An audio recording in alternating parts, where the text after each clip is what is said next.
दोस्तों नमस्कार। कहिए कैसे हैं आप सब। दोस्तों आशा करता हूं कि आप लोग ठीक होंगे और शायद बहुत ज़्यादा दुखी भी होंगे। कारण दोस्तों आप सबको पता है, महाराष्ट्र के पालघर में 3 लोगों की, साधु लोगों की, जिसमें 2 साधु और एक ड्राइवर है, जिन पर एक भीड़ द्वारा निर्मम हत्या कर दी जाती है। दोस्तों वो साधु जो 77 साल की उम्र में सन्यासी हैं, जो अपने दोस्त के अंतिम संस्कार के लिए गुजरात जा रहे थे, जो जूनागढ़ अखाड़े के साधु हैं, उन पर भीड़ अचानक हमला कर देती है और वहाँ पे पुलिस मूकदर्शक बनी रहती है, जिस पुलिस के बारे में ऐसा कहा गया है कि वो देश के रक्षक हैं, देश के नागरिकों के रक्षक हैं। वो पुलिस के सामने साधु जी गिड़गिड़ा रहे हैं, अपनी जान की भीख मांग रहे हैं। उस भीड़ से भी हाथ जोड़कर प्रार्थना करें, मुझे बख्श दो, मैंने क्या गलती किया है, मेरा गुनाह क्या है, मेरे को क्यों मार रहे हो। लेकिन पुलिस वाले मूकदर्शक बनकर देखते रह गए और 110 लोगों ने लाठी डंडों से तब तक मारते रहे जब तक उनकी प्राण नहीं निकल गए। दोस्तों जरा सोचिए, क्या यही 21वीं सदी का भारत है? क्या हमारे पूर्वजों ने, स्वतंत्रता सेनानियों ने अपनी जानों की आहुति देकर ऐसी भारत की कल्पना की होगी? जरा सोचिए। ये बहुत ही विचारणीय विषय है कि आज पूरा देश हमारा कोरोना महामारी से एकजुट होकर जहां लड़ रहा है, सारे दोस्त जितने लोग भारत के हैं त्रस्त हैं कि जाने क्या होगा। सब भगवान की तरफ एकटक होकर देख रहे हैं कि आने वाला फ्यूचर हमारा क्या होगा। सभी एकजुट होकर लड़ रहे हैं। कोरोना मरीजों की संख्या दिन प्रतिदिन बढ़ती जा रही है। आने वाले 1 से 2 दिन के अंदर 20,000 के पार पहुंच जाएगी। दोस्तों खुशी की बात ये है कि कुछ बीमार लोग ठीक भी हुए हैं, हज़ारों की संख्या में ठीक भी है, जैसे लगभग 2,500 के करीब। लेकिन दोस्तों इन सब के बीच ये इंसानियत का, मौत का क्रूर मजाक, नंगा नाच कब तक चलेगा? हमारी सोचन शक्ति, हमारी बुद्धि इतनी भ्रष्ट हो गई है कि हम इंसान एक दूसरे इंसान के खून के प्यासे बन गए हैं। जरा सोचिए, बहुत विचारणीय विषय है। हमारे देश में नॉन वेज खाने वालों की संख्या हजारों की संख्या में है, लाखों की संख्या में है, करोड़ों की संख्या में है। लेकिन उनको बोला जाए कि एक मुर्गा तुम जिंदा मुर्गा काट के दो ताकि मैं चिकन बनाऊं, तो अधिकांश बंदे बोलेंगे भाई मुर्गा मैं नहीं काटता। जब एक इंसान मुर्गा खा रहा है, नॉन वेज खा रहा है, तो उसको काटने में क्या हर्ज है? इसका मतलब है उसके किसी न किसी कोने में, दिल के अंदर एक दिल बैठा हुआ है जो ये सब चीज़ करने से मना करता है। लेकिन सामाजिक परिवेश ऐसा बन गया है कि जो नहीं खाने वाले हैं वो भी खाने पर मजबूर हैं और हिचका हिचकी से लालच में खाते हैं। और जब मैं नॉन वेज का बिल्कुल विरोधी नहीं हूँ, लेकिन आपको मैं बताता हूँ कि जैसे ये घटनाएं घट रही हैं, इसके जिम्मेदार कहीं न कहीं वो भी हैं। जो हम नॉन वेज खाते हैं या जो कुछ भी खाते हैं वो क्या है? वो दानव, एक ज़माने में राक्षसी भोजन इसको कहा जाता था। आप मेरे बातों से असहमत हो सकते हैं, लेकिन इस घटना को देखने के बाद मेरे मुंह से ऐसे शब्दों का उच्चारण शायद आपको अच्छा नहीं लग रहा होगा, इसके लिए मैं क्षमा प्रार्थी चाहूँगा। लेकिन दोस्तों जरा सोचिए, ऐसा घटना क्यों हो रहा है? दोस्तों मेरा मानना है कि हमारे देश में कानूनों की संख्या कम नहीं है। हर चीज़ के लिए कानून बना हुआ है, लेकिन लोग हर कानून की धज्जियां उड़ाने से बाज नहीं आ रहे हैं। क्यों? क्योंकि हमारा पुलिस प्रशासन पर विश्वास नहीं है। पुलिस प्रशासन पर विश्वास हो भी क्यों?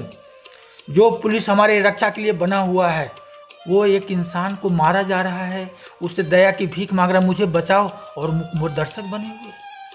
क्या इसी दिन के पुलिसकर्मी कसम खाए हुए होते हैं?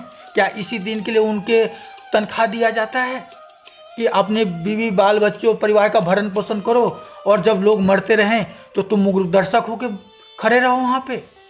दोस्तों जब आदमी वर्दी की कसम खाता है ना, तो उसके सामने लोगों का सुरक्षा ही नज़र आना चाहिए। ना कि कहने का मतलब बस हमारी पेट पूजा हो, मेरा जान सलामती हो, दुनिया जाए गो टू हेल, दुनिया नरक में जाए। ये बिल्कुल सही नहीं है दोस्तों। लेकिन इसके लिए कुछ हद तक हम खुद जिम्मेवार हैं, कुछ हद तक जिम्मेवार इन द सेंस कि हम बच्चों की परवरिश पर तो ध्यान दे रहे हैं, हम बच्चों की परवरिश पर ध्यान दे रहे हैं, लेकिन उसके मानसिक विकास पर ध्यान नहीं दे रहे हैं। हम पता नहीं किस दुनिया में जा रहे हैं। मोबाइल हमारे लिए बहुत अच्छी साधन है, लेकिन हम इसका दुरुपयोग कर रहे हैं और इसमें इतने लिप्त हो गए हैं कि हम अपने बच्चों को टाइम नहीं दे पा रहे हैं, और तो और अपना संस्कार भी खराब कर रहे हैं। दोस्तों, आज हर घर में आप देख रहे होंगे कि घरेलू हिंसाएं की घटना बढ़ती जा रही है। आज जो बंदा एक चिकन जिंदा नहीं काट सकता, वो आदमी के ऊपर कैसे हमला करके और जिंदा आदमी को मार देता है, ज़रा सोचिए। इसका कारण यह है कि हर घर में घरेलू हिंसाएं की घटनाएं बढ़ रही है। रोज़ झगड़े हो रहे हैं, लोग एक दूसरे को समझ नहीं पा रहे हैं, भगवान पर से लोगों का भरोसा उठ गया है, लोग पूजा पाठ करने से कतरा रहे हैं। सुबह से मोबाइल में बस लोगों को फेसबुक करना, लाइक करना, चैटिंग करना, गंदी गंदी चीज़ों को देखना टीवी पर। अब देखिए डायलॉग सनसनी रात 11 बजे, पक्का लोग उसको देखेंगे। सावधान इंडिया क्या दिखाता है हमें लगता है कि आई ओपनर चीज़ें हैं, माने हम उससे कुछ सीखने, अरे उसमें सीखने की कोई चीज़ें नहीं है।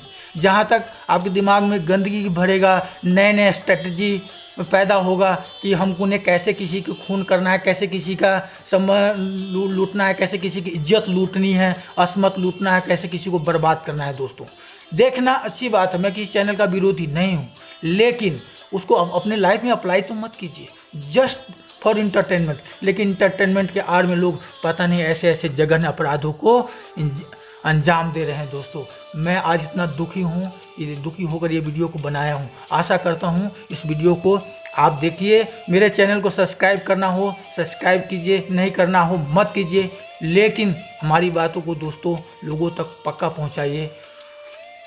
दोस्तों, इसके लिए हमने कुछ पॉइंट्स बनाए हैं कि अगर उन चीज़ों को फॉलो किया जाए तो इन घटनाओं पर अंकुश लग सकता है। दोस्तों, इन घटनाओं को रोकने के लिए एक ही तरीका है कि हमें आत्मविश्लेषण करना बहुत ज़रूरी है, आत्मज्ञान होना बहुत ज़रूरी है। बिना आत्मज्ञान के हम इस पर काबू नहीं पा सकते। आत्मज्ञान का मतलब होता है आत्मा का ज्ञानी होना, अच्छे बुरे का ज्ञान होना। इस संसार में हमारा जन्म किस लिए हुआ है? इस संसार में हमारा जन्म महान कार्य करने के लिए हुआ है, न कि जघन्य अपराध करने के लिए। दूसरा दोस्तों, बच्चों को अच्छी परवरिश के साथ संस्कारी बनाना। दोस्तों, बच्चों को संस्कारी बनाना अच्छी बातें हैं, लेकिन इसके लिए ज़रूरी है कि पहले आप संस्कारी हो। माता पिता को इसकी शुरुआत खुद से करनी पड़ेगी दोस्तों, क्योंकि जब तक माता पिता संस्कारी नहीं होंगे तो यू कांट इमेजिन कि आपका बच्चा संस्कारी होगा। क्योंकि जब आप संस्कारी होंगे तो ये बच्चों में ये गुण ऑटोमेटिक आ जाएंगे। तो इसके लिए ज़रूरी है कि घर का माहौल सात्विक हो, सब घर के पूरे सदस्यों में प्रेम का माहौल हो, किसी प्रकार की कलह नहीं हो, है ना। घर में जो कुछ भी घटित होता है उससे बच्चों पर बहुत प्रभाव पड़ता है। तो दोस्तों, घर के माहौल को बिल्कुल सात्विक बनाइए, धार्मिक बनाइए, अपने बच्चों को भरपूर टाइम दीजिए, बच्चों को कन्विंस कीजिए। आजकल ये चीज़ देखा गया है कि माता पिता अपने बच्चों को भरपूर टाइम नहीं दे पा रहे हैं, उनको काउंसलिंग नहीं कर पा रहे हैं। बच्चों को काउंसलिंग करने के लिए काउंसलर की ज़रूरत पड़ती है। बच्चे अपने माता पिता से कोई चीज़ बताने में कतराते हैं और वही बातें काउंसलर को बताते हैं और काउंसलर उसको आसानी से हैंडल करता है। तो काउंसलर की ज़रूरत क्यों पड़ी जब माता पिता खुद हैं। दोस्तों, मेरा कहना क्या है कि हम हमेशा पॉजिटिव सोचेंगे, पॉजिटिव रहेंगे, कुछ भी बुरा नहीं देखेंगे और न बुरा सुनेंगे, न बुरा बोलेंगे, न किसी की निंदा करेंगे और न किसी की निंदा सुनेंगे। ये जो निंदा करना और निंदा सुनना है ना, सारे अपराधों को जन्म देता है, ठीक है ना। घर में जैसे घरेलू घटनाएं जैसे है पति पत्नी के बीच रोज रोज के झगड़े, भाई भाई के झगड़े, ननद भाभी के झगड़े, सास बहू के झगड़े और मारपीट, ये सब चीज़ें अगर घर में होगी तो बच्चे वही देखेंगे।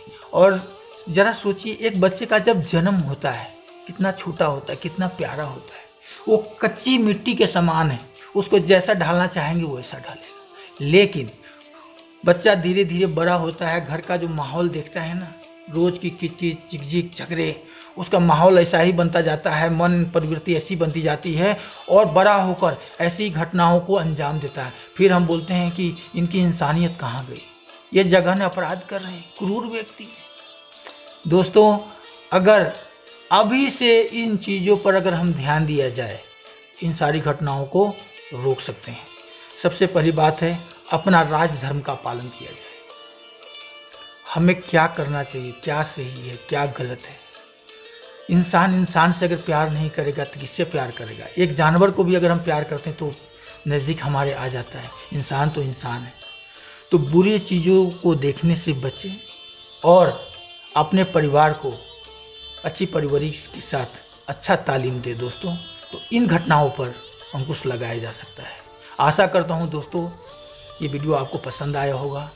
अगर अभी तक आपने मेरे चैनल को सब्सक्राइब नहीं किया है तो प्लीज़ सब्सक्राइब कर ले, पसंद आए तो दोस्तों को भी शेयर कर ले और हाँ, बेल आइकन पक्का दबा दीजिएगा ताकि नेक्स्ट वीडियो को नोटिफिकेशन आपको जल्द से जल्द मिले। इसी प्रकार की नई नई प्रेरक वीडियो मैं आपके पास लेकर आया करूँगा। तब तक के लिए नमस्कार।